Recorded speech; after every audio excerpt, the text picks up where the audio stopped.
하겠습니다. 오늘 말씀 제목은 성령이 충만한 교회입니다. 우리가 오늘 사도행전 5장, 6장을 살피면서 성령이 충만한 교회가 어떠한 교회인지 또 어떠한 특징들이 있는지 우리 아름다운 교회가 또 성령의 충만한 교회를 어떻게 세워가야 될지 우리가 함께 은혜를 나누면 좋을 것 같습니다.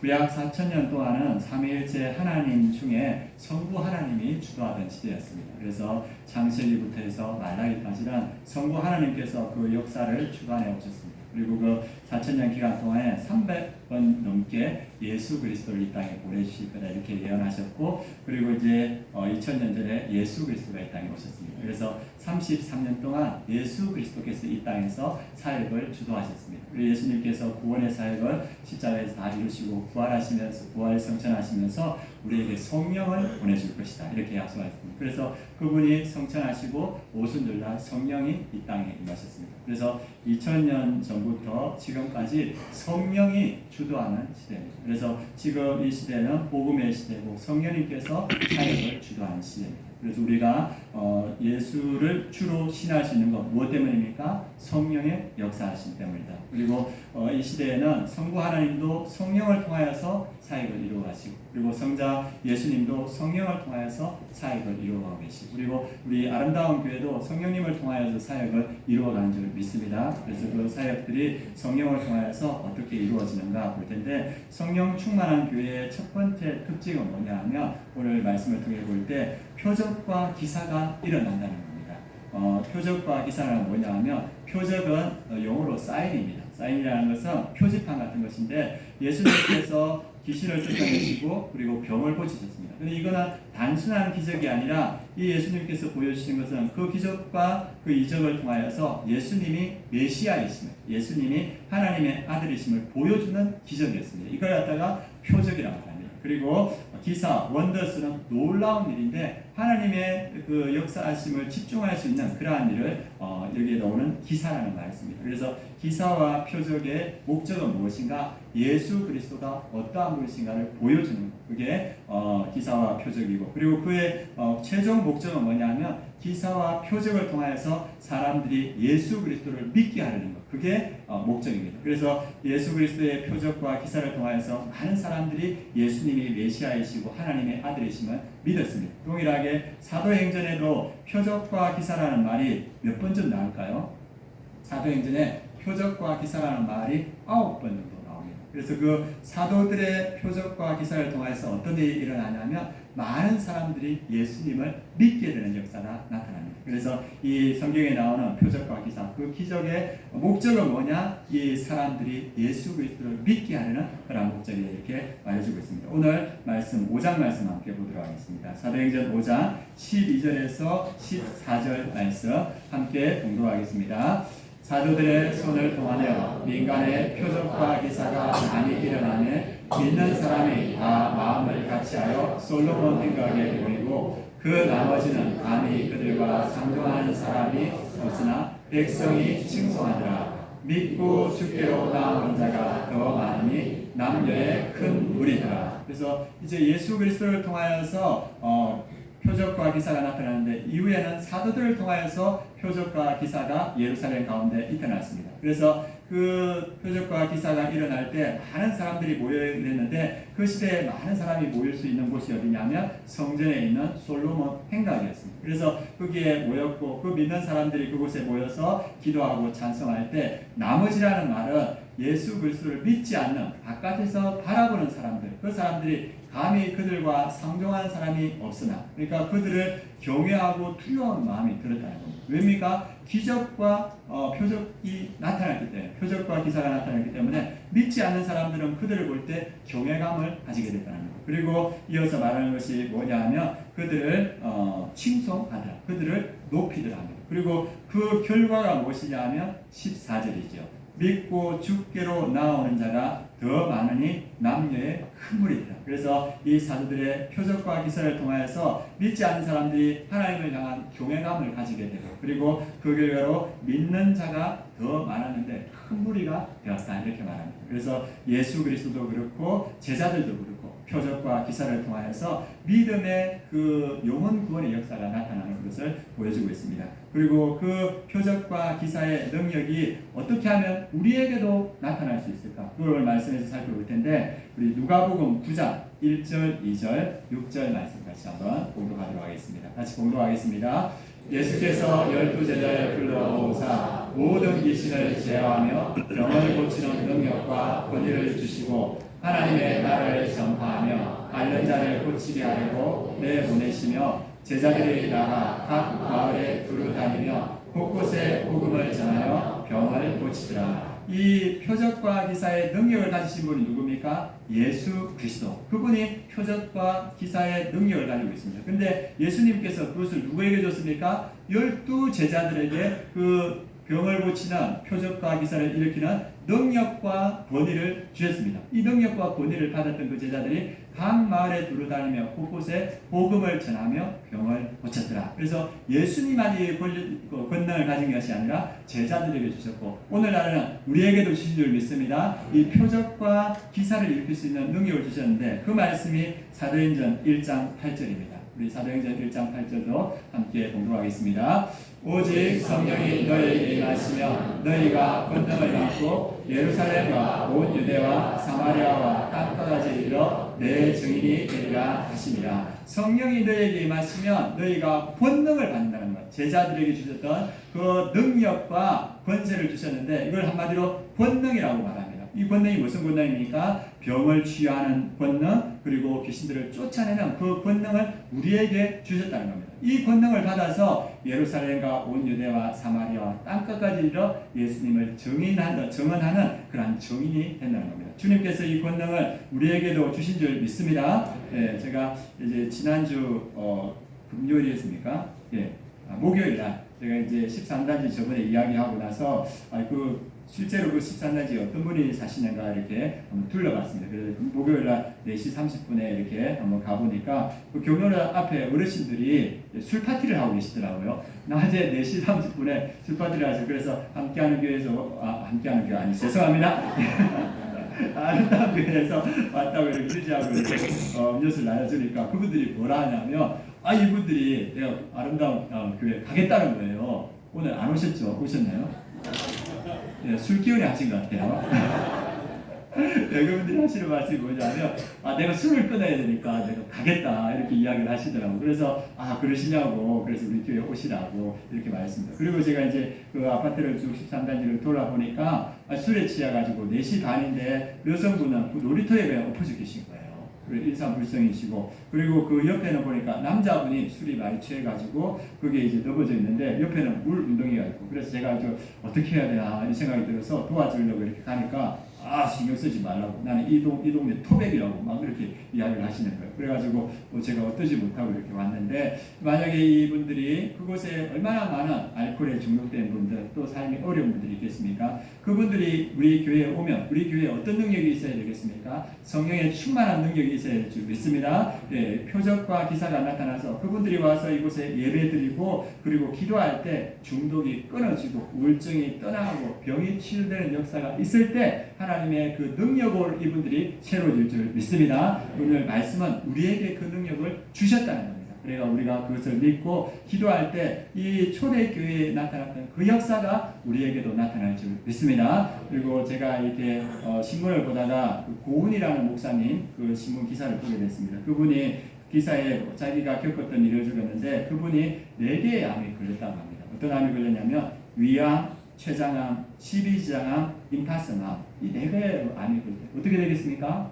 이 4개의 암이 온몸에 실핏줄을 다 얽혀가지고 이제 의사가 진단하길 당신은 살아날 가능성이 0%입니다. 이렇게 되고 그리고 나서 이제 8년차 말기암 투병 중에 폐혈증 합병증이 왔대요. 피가 이제 썩어 들어가는 거죠. 그러면서 5일 동안 의식을 잃고 모든 장기는 기능을 잃고 부패하기 시작했다는 거예요. 그러니까 이제 이분은 살아날 가능성이었는데 그분이 목사님이었기 때문에 그 교회의 성도들이 아이부터 장년까지 모든 성도가 금식하며 추락 기도, 중보 기도에 땀과 피눈물을 쏟았다고 합니다. 그래서 그때 그 목사님이 회상하면서 나는 그때 성도들의 기도 물방울 위에 서 있었다. 그리고 내가 본 것은 바다의 작은 물고기와 공중의 작은 새 등과 길섭에 보잘것없는 들풀을 먹이시고 키우시는 지키시는 하나님의 손길이다. 자기는 죽어가는 걸 알고 있는 거예요. 내 피가 다 썩어가고 있고 내 장기가 다 썩어가고 있다. 그런데 하나님은 새들을 먹이시고 물고기를 먹이시고 길섭의 풀들도 키우시는 하나님,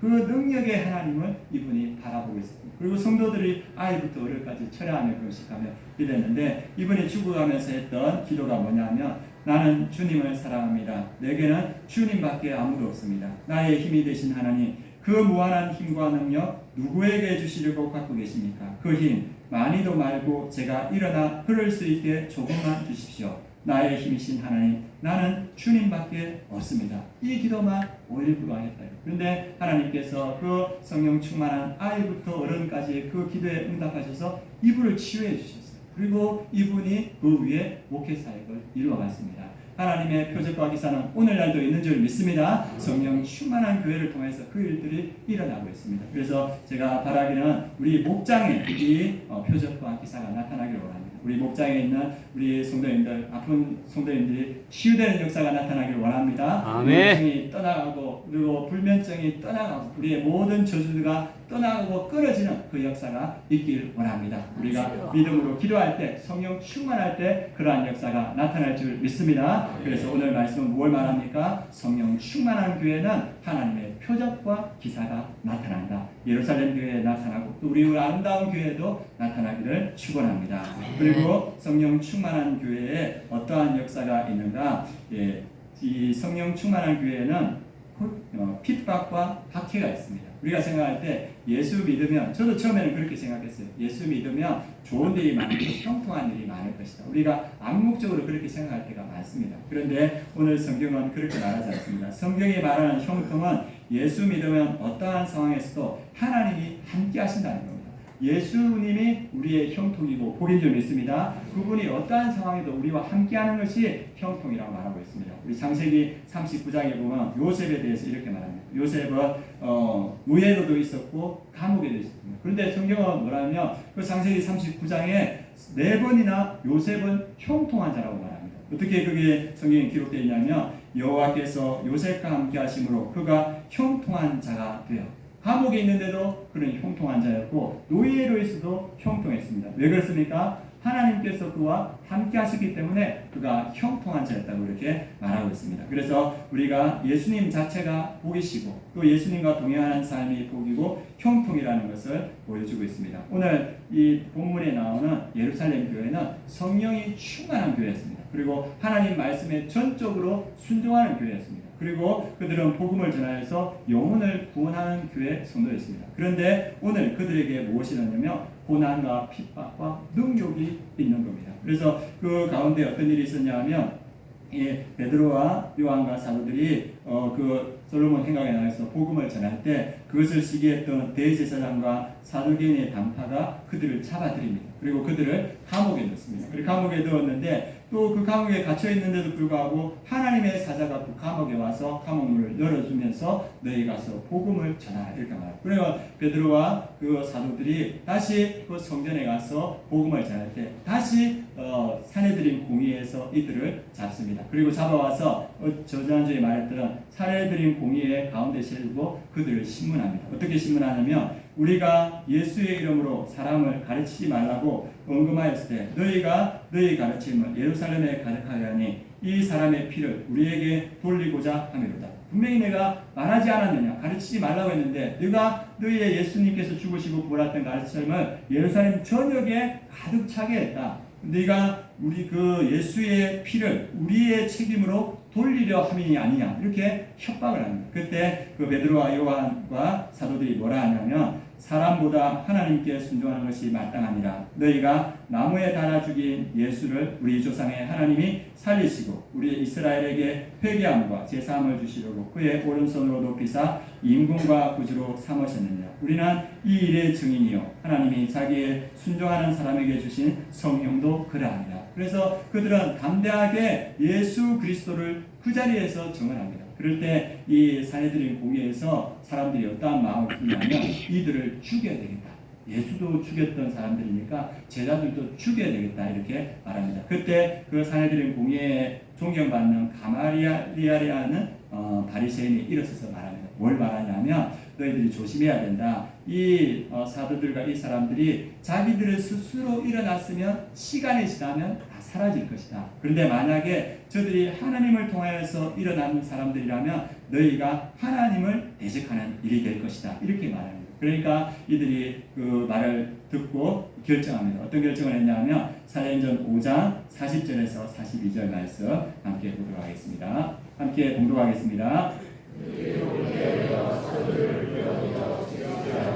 예수의 이름으로 말하는 것을 금하고 보니 사도들은 그 이름을 위하여 능력받는 일에 합당한 자로 여기심을 기뻐하면서 공회 앞을 떠나니라.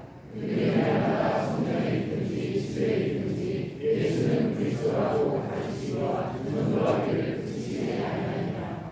그들이 옳게 여겨 가말리엘의 말을 옳게 여어서 사도를 불러들여 채찍질을 했습니다. 그때 그 채찍질이 얼마나 가혹했겠습니까? 채찍질하여 예수의 이름으로 말하는 것을 금하고는 다시는 예수님의 이름으로 말하지 마라. 그런데 사도들의 반응은 뭡니까? 그 예수의 이름을 위하여 능력받는 일에 합당한 자로 여기심을 기뻐하면서 공의 앞을 떠났다.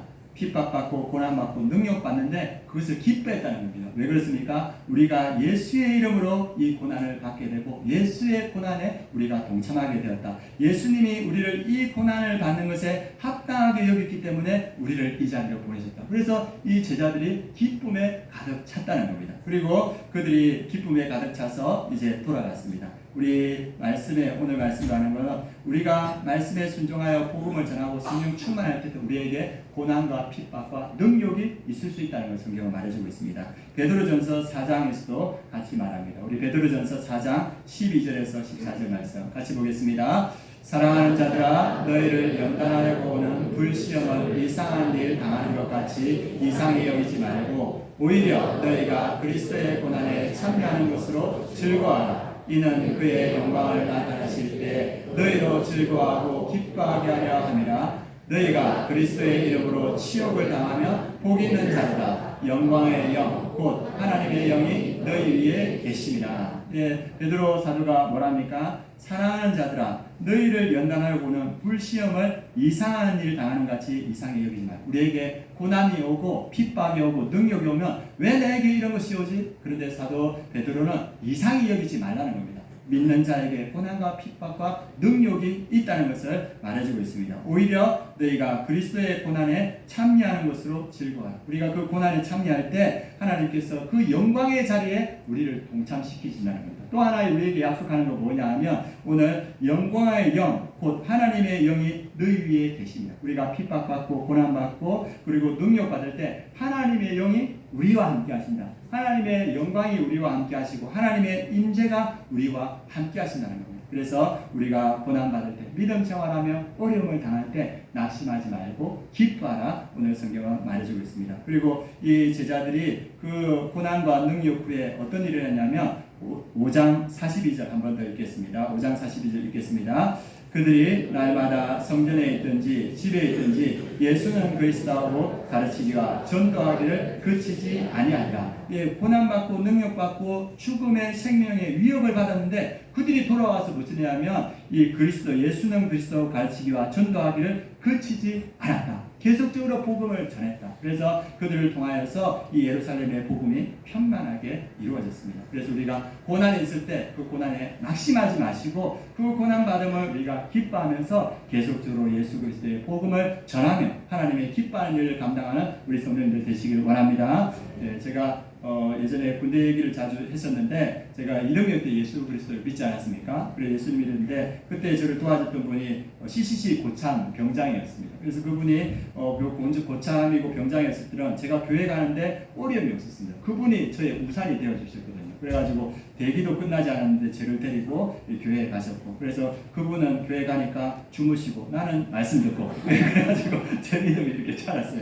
그래서 자랐는데 그분이 병장이 빨리 병장에 전역을 해버렸어요. 그래서 제 안에는 믿음이 들어왔고 그래가지고 이제 교회에 가야 되는데 저희 교회 군대 분위기가 뭐였냐면 주말에 주일이 되면 그 주일에 2등병들하고 1병들은 뭐 해야 되냐면 그 내부만에 있는 의왕을 갈아야 됐고, 그 다음에 모포를 털어가지고 말리고 넣어야 됐고, 내부반 청소를 해야 됐어요. 그래서 그걸 이제 이등병, 일병이 해야 되는 거죠. 일병이 책임지고, 그리고 고참들은 뭐 하냐? 이건 1급 기밀인데 제가 말씀드리겠습니다. 고참들은 뭐 하냐? 종교행사 적어놓고 고참들 말년 병장들은 나가서 비디오방 가고, 당구장 가고, 그 다음에 PC방 가고 그러는 거예요. 그래가지고 이제 그게 뭐 전통처럼이기 때문에 저는 어디 가야 됩니까? 교회 가야 되고. 그래가지고 제가 어떻게 했냐면 그 고참이 제대하고 나서 이제 교회 간다고 종교에서 신청을 했습니다. 그러니까 또 후임병들이 좀 자기도 가고 싶다는 거예요. 그래가지고 이제 제가 우산이 안 되죠, 그죠? 같이 가면 이제 일찍 사관한테 이제 신고를 해야 되는데 줄이 두 줄이 생기는 거예요. 어떻게 생기냐면 말년 병장 줄 하나 있고 대표로 이등병 초봉인 저와 일병 초봉인 저와 이등병들이 줄을 서고 그래가지고 이제 종병에서 갔다 왔어요. 갔다 오니까 상병이 저를 부르더라고요. 그리고 그 상병이 부산의 칠성파 아시죠? 네, 칠성파. 네, 높은 사람 아니고 행동대원이 있다. 행동대원이 있었는데 저를 부르는 거예요. 그리고 불러가지고 이제 분위기를 다 하니까 누가 종교 행사 나왔다며 너 죽을래? 이렇게 얘기하는 거예요. 그래서 제가 보겠습니다. 죽으면 안 되지 않습니까? 아닙니다! 죽으면 안 되니까. 그래가지고 아닙니다 하니까 이 고참이 어떻게 생각하냐. 다음 주에는 안 가겠다. 근데 다음 주에도 종교 행사 해가지고 이제 이동민을 데리고 갔다 왔어요. 그럼 또 누가 부르니까 그 칠성파 행동대장이 저를 불러가지고 그래가지고 너 내 말이 우습게 들리니 뭐라 하겠습니까? 아닙니다! 그래가지고 고참이 이제 저보고 안 나갈 줄 알았는데 가니까 또 나가는 거예요. 저를 불러내는 거예요. 그래서 제가 일병 시절을 어떻게 보냈겠습니까? 줄마다 너 죽을래? 아닙니다! 너 죽을래? 아닙니다! 하면서 일병 시절을 보내는 거예요. 그게 이제 나중에 상병이 되니까 잘 안 건들더라고요. 그래서 상병이 되니까 저 믿음도 단단해지고 이제 후임병을 데리고 교회 나갈 수 있었거든요. 그래서 제가 느끼는 게 뭐냐 하면 믿음 생활 제대로 하려면 고난이 있다. 핍박도 있고 어려움도 있다. 그러나 거기에 굴하지 않고 우리가 믿음의 길을 갈 때 하나님의 은혜가 있다는 겁니다. 아마 여기에 있는 많은 분들이 믿음 생활 제대로 하려고 하고 말씀에 순종하려고 할 때 어려움이 있을 겁니다. 그러나 그 어려움에 굴하지 않고 이 사도들처럼 그것을 기쁘게 여기며 그럼에도 불구하고 복음을 전하고 예수를 가르칠 때 하나님이 이 사도행전 교회, 이 예루살렘 교회에 은혜를 주셨듯이 우리 성도님들에게도 은혜를 주실 줄 믿습니다. 그래서 우리가 오늘 이 말씀을 통해서 알아야 되는 건 뭐냐 하면 이 성령 충만하고 주의 말씀을 순종할 때 고난과 핍박이 있다. 이것을 믿음으로 이겨나가야 된다는 것을 보여주고 있습니다. 세 번째, 성령 충만한 교회는 목회자가 오로지 말씀과 기도에 힘쓰는 교회라는 것을 오늘 말씀은 보여주고 있습니다. 오늘 성령 충만한 이 예루살렘 교회에 표적과 기사가 나타나서 제자들이 많아졌습니다. 그리고 제자들이 많아지고 성도들이 되게 많아졌어요. 그래서 이 교회에서는 공동체 생활을 하면서 이 과부와 고아들을 도와주는 그 사역을 했었는데 인원이 많아지다 보니까 외부에서 온 그 헬라인 유대인들 그 과부들에게 이 적절하게 이 구제와 도움이 오지 않는 거예요. 그러니까 헬라인 그 유대인들이 히브리파 유대인들에게 불만을 토로한 겁니다. 그러니까 이 이야기가 이 사도들의 귀에도 들렸죠. 그래서 성도들은 많아지고 사역들은 많아지고 그리고 그 안에 여러 가지 갈등이 생겼을 때 이것을 어떻게 해결해야 되는가. 그래서 사도들이 그 성도들을 다 불렀습니다. 그게 사도행전 6장 2절에서 4절입니다. 우리 2절에서 4절 말씀 함께 공부하겠습니다. 12사도가 모든 제자를 불러 이르되 우리가 하나님의 말씀을 제쳐놓고 접대를 일삼는 것이 마땅하지 아니하니 형제들아 너희 가운데서 성령과 지혜가 충만하여 칭찬받는 사람 7을 택하라. 우리가 이 일을 그들에게 맡기고 우리는 오로지 기도하는 일과 말씀 사역에 힘쓰리라 하니.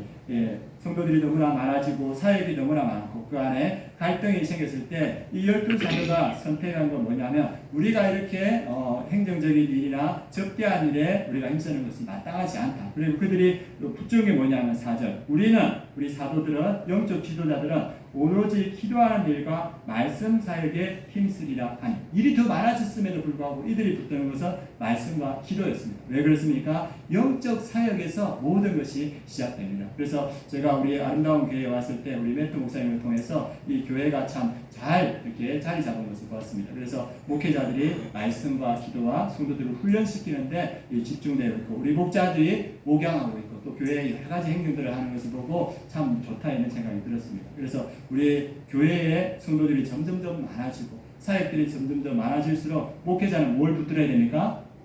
예, 말씀과 기도를 붙들어야 됩니다. 그래서 우리 성도님들이 목회자들이 말씀과 기도를 붙들 수 있도록 기도해 주시고 또 지금처럼 또 적극적으로 도와주시면 좋겠습니다. 그리고 저도 이렇게 말씀 사역을 잘하기 위해서 애를 쓰고 있습니다. 여러분 한번 생각해 보십시오. 이 주일에 와서 이렇게 말씀을 전하는데 말씀에 은혜가 안 됐다. 예, 그러면 누가 가장 힘들까요? 목사님. 예, 제 아내가 가장 힘듭니다. 네, 그 농담이고, 예, 성도들도 힘들죠. 그런데 사역자는 더 힘든 거예요. 그래서 제가 이 말씀을 듣다가 부산 예성교회 김태준 목사님 말씀을 들었는데, 그분도 이게 설교 사역을 위해서 애를 쓰신 분이었습니다. 그분은 이제 설교 사역을 해보면 은혜가 되는지 안 되는지 느끼지 않습니까? 은혜가 안 됐을 때는 이분은 어떻게 했냐면 밥을 굶었대요. 예, 사역에 은혜를 못 끼쳤으니까. 그리고 어떤 날은 이게 막 자기가 자기 분을 못 이겨가지고 주먹으로 벽을 치니까 피가 나. 잘하고 싶은데 안 되는 거예요. 그런데 이제 선배 목사님이 뭐라 했냐면 목회자가 성경 백독을 하지 않고 말씀을 전하면 그건 제대로 된 목회자가 아니다. 그 얘기를 했다는 거예요. 그래가지고 이분이 그 말씀을 듣고 충격을 받고 성경 백독을 시작했습니다. 그래서 이분이 3년 만에 성경 백독을 한 거예요. 그래서 그 선배가 목사님이 뭐라 했냐면 너가 한 10독 정도 하면 말씀이 살아서 역사하는 걸 네가 경험하게 될 거다. 그래서 이분이 기대하면서 10독을 쫙 이어서 했는데 그런 역사는 없는데 20독을 하고 나니까 어떤 역사가 나타나냐 하면 이 말씀이 너무 좋아서 읽어가는데 이 말씀이 내가 읽고 나면 하나 없어질 것 같다는 그 생각이 들더라고요. 그래가지고 그런 말씀을 붙들고 눈물 흘리며 읽고 가는 역사가 있고 그리고 또 읽어가니까 어떤 역사가 여러분들에게도 그 역사가 나타날 줄 믿습니다. 예, 소리가 좀 작아요. 예, 그래서 그 어떤 역사냐면 구약을 읽는데 신약이 보이는 거예요. 예, 그리고 신약을 보는데 구약이 보이는 거예요. 그래가지고 반주가 되는 거예요, 이렇게. 그리고 나서 이제 우리 계속 읽어나니까 이제 나중에 어떻게 되냐면 성경을 펴는 데마다 예수 그리스도가 보이는 거예요. 네, 그래서 이분이 이제 사역을 하는데 그분이 주일 설교 사역할 때 제목을 예수 그리스도 이 제목으로 128주를 설교를 했대요. 네, 그래서 3년이 넘게 이렇게 했는데 성도들이 너무 좋아하는 거예요. 그래가지고 목사님 알아듣고 못 알아듣고는 우리의 책임이니까 지금처럼 말씀을 전해 주십시오. 그리고 이제 그 강사분들이 오지 않습니까? 강사분들이 처음 오니까 이 성도님들에게 재미있는 이야기도 하고 딴 얘기도 하지 않습니까? 그럼 성도들이 어떤 마음이 드냐면 가서 저 목을 졸라야 된다. 네, 그 마음이 들더래요. 그 목사님에게 이야기했어요. 그러니까 성령의 말씀을 붙들었던 그 목사님을 통해서 이 생명의 말씀이 전해지는 거예요. 그래서 저도 이제 말씀을 백독하기 위해서 지금 읽고 있습니다. 하루에 이제 30장 읽고 있거든요. 30장 읽고 있고 읽으니까 어떤 은혜가 있냐면 하나님이 지혜를 주시는 거예요. 이 지혜를 주시고 또 말씀을 그렇게 읽고 기도하니까 기도의 깊이가 다른 거예요. 그래서 제가 이제 나중에 백독 읽고 나면 여러분들에게 말씀드리겠습니다. 네, 그런 역사가 말씀을 붙들 때 일어납니다. 그리고 지금 성경 통독도 하고 계시고 성경 필사도 하고 계시고 암송도 하고 계신데 말씀이 여러분 안에 충만히 찰 때 그 말씀의 능력이 나타날 줄 믿습니다. 그래서 목장에서도 같이 말씀을 이렇게 하시고 저는 몇 도? 100도. 여러분 몇 도? 1도. 네. 1도.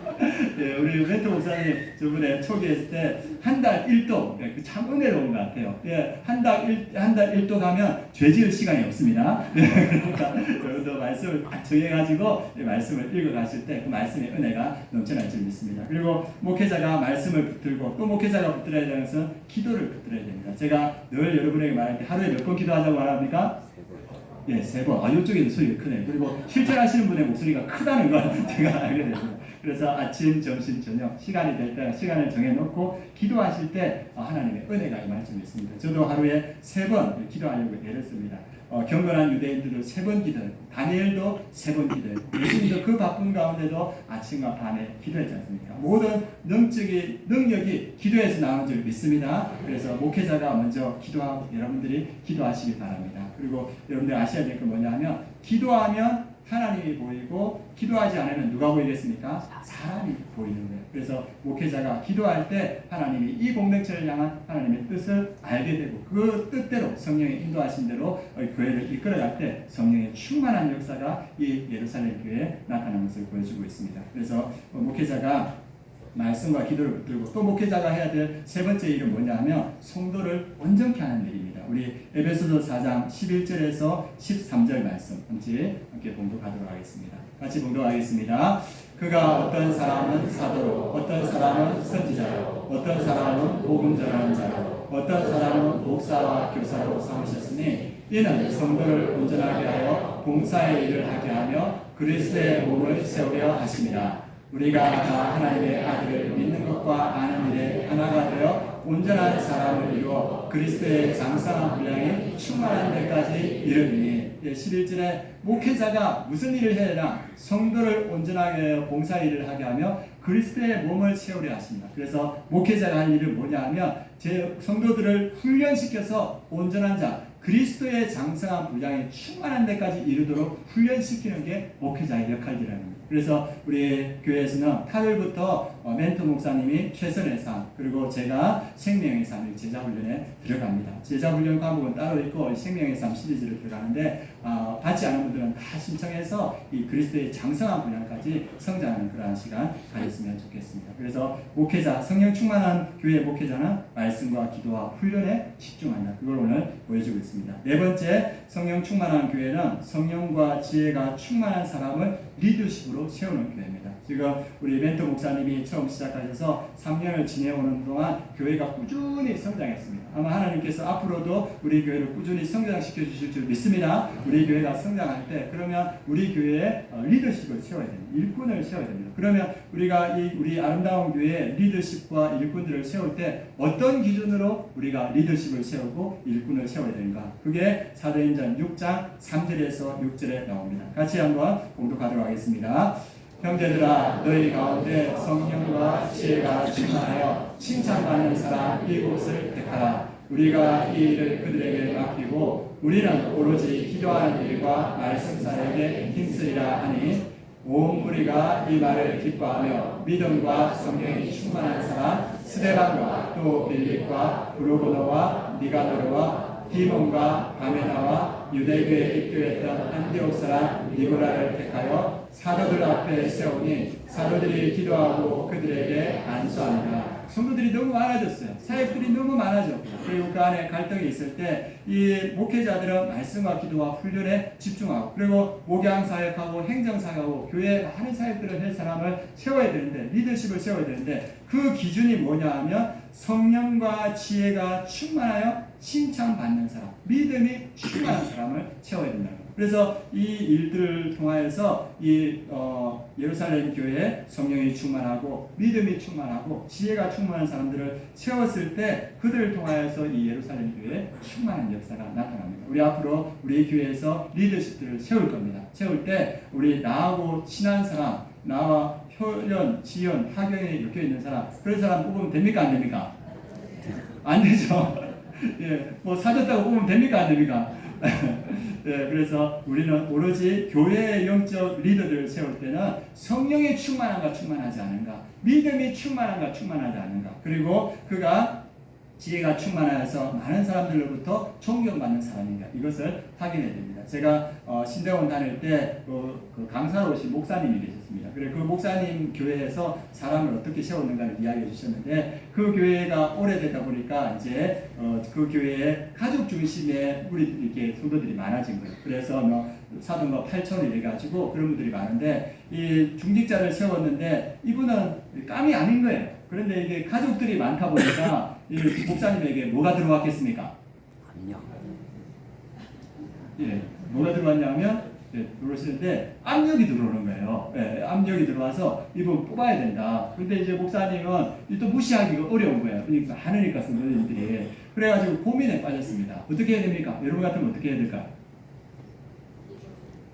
예, 여러분들 일이 아니기 때문에 지금 뭐라고 말하기 어려울 거예요. 그래 목사님이 고민에 빠졌어요. 이분은 믿음이 충만하고 성령이 충만하고 지혜가 충만한 것과는 거리가 없는데 그래가지고 고민에 빠져서 기도하고 있는데 어느 날 버스 정류장에 이분이 서서 버스를 타고 기다리고 있는데 버스가 탁 서더라고요. 그리고 문이 착 열리면서 한 분이 내리더랬어요. 누가 내렸겠습니까? 그 후보자 되는 분이 내리시는데 그분이 주님이 충만하더랍니다. 술주자, 술이 충만해서 네, 목사님! 네, 내리시더라고요. 그래가지고, 이거, 공식적으로 아니다. 그래가지고 이제 그분은 제외하고 뽑았다고 하더라고요. 그래서 우리가 앞으로 우리 교회 중직자 그리고 리더십을 세울 텐데 어떤 사람? 성령이 충만한 사람을 세워야 될 줄 믿습니다. 성령이 충만하고 믿음이 충만하고 하나님의 지혜가 충만해서 성도들로부터 존경받는 사람을 세워야 된다. 그래서 그렇게 세울 때 어떠한 일이 일어나는가 우리 7절 말씀 같이 한번 읽어보도록 하겠습니다. 하나님의 말씀이 점점 왕성하여 예루살렘에 있는 제자의 수가 더 심히 많아지고 허다한 제사장의 무리도 이 도에 복종하니라. 그래서 이 목회자들이 말씀과 기도와 훈련에 집중하고 그리고 리더십들을 믿음이 충만하고 성령이 충만하고 지혜가 충만한 사람들을 세웠을 때 7절 말씀 하나님의 말씀이 점점 왕성하고 힘있게 퍼져나가는 그 말씀의 능력이 그 예루살렘 시내에 충만해서 예루살렘에 있는 제자의 수가 더 심히 많아지고 표다한 제사장은 누굽니까? 종교적 기득권을 가진 유대교를 믿는 사람들인데 이들도 복음에 굴복하여서 이 믿음의 공동체에 나왔다는 거예요. 그래서 허다한 제사장의 무리도 이 도에 복종하니라. 이런 역사가 나타난다는 거예요. 그래서 우리 아름다운 교회가 목회자가 말씀과 기도와 훈련에 집중하고 오로지 전념하고 그리고 앞으로 우리가 세워갈 그 리더들을 성령 충만하고 지혜 충만하고 믿음 충만하고 세워갈 때 이 역사가 우리 아름다운 교회도 일어날 줄 믿습니다. 그래서 이것을 위해서 우리가 함께 기도해 주시기 바랍니다.